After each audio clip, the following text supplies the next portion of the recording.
Let's suppose that we're asked to find the domain of the function f of x equals the natural log of x minus 2. Well, something that we probably need to do is go back and remember, what is this relationship here? E to the y is x. It is the natural log of x equals y. And we could graph the function natural log of x equals y by graphing this function. E to the y is x. So let's just take a second and do that.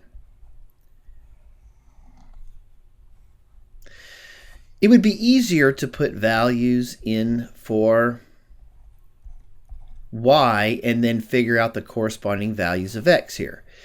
We'd have 1 over e squared, 1 over e, 1 e, and e squared.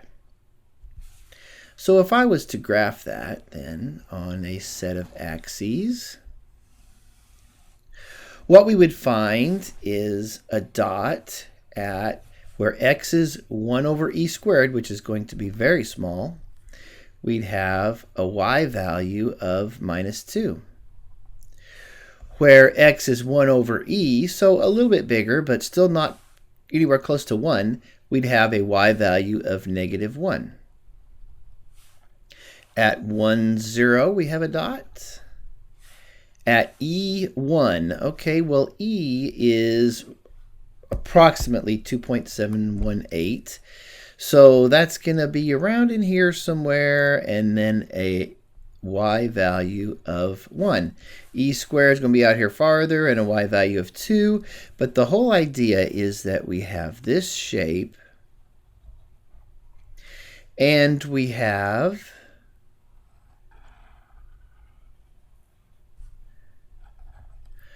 a vertical asymptote at x equals 0.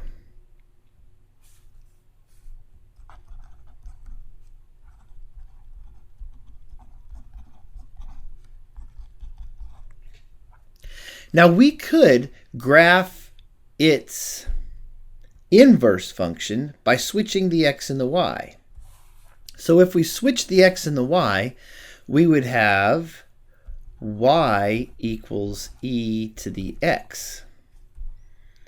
And then if we made ourselves a little table of values like we did here before with the other function,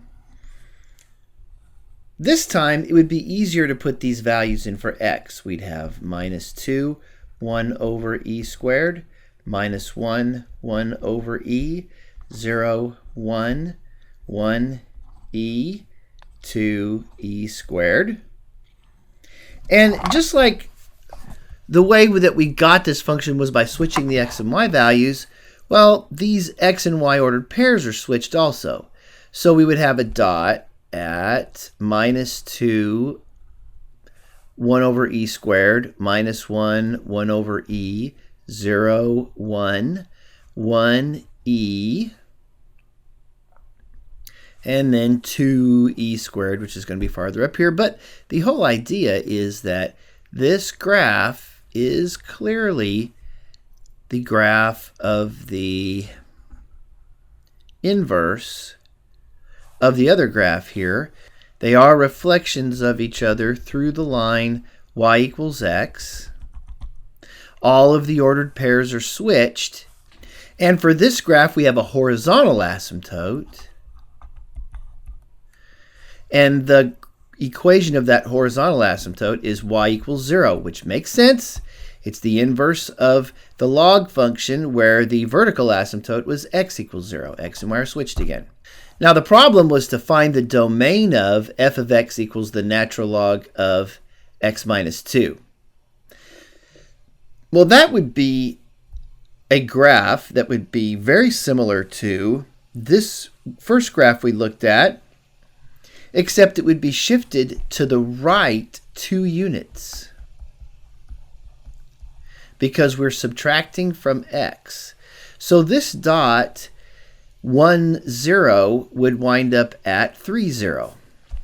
And then we would have, rather than a vertical asymptote at x equals 0, we would have a vertical asymptote at x equals 2.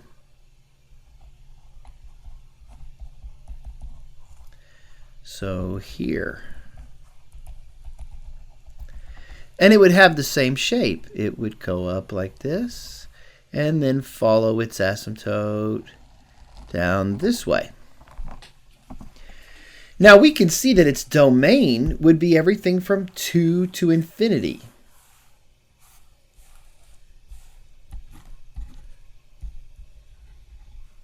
But more than just by graphing it and eyeballing it, we ought to be able to figure it out using this function notation here. Well, here's what we know. We know that this argument here, the argument for the log function, must be greater than 0. So x minus 2 has to be greater than 0. And if we solve for x, we find that x is greater than 2, which is the same in interval notation as saying 2 to infinity.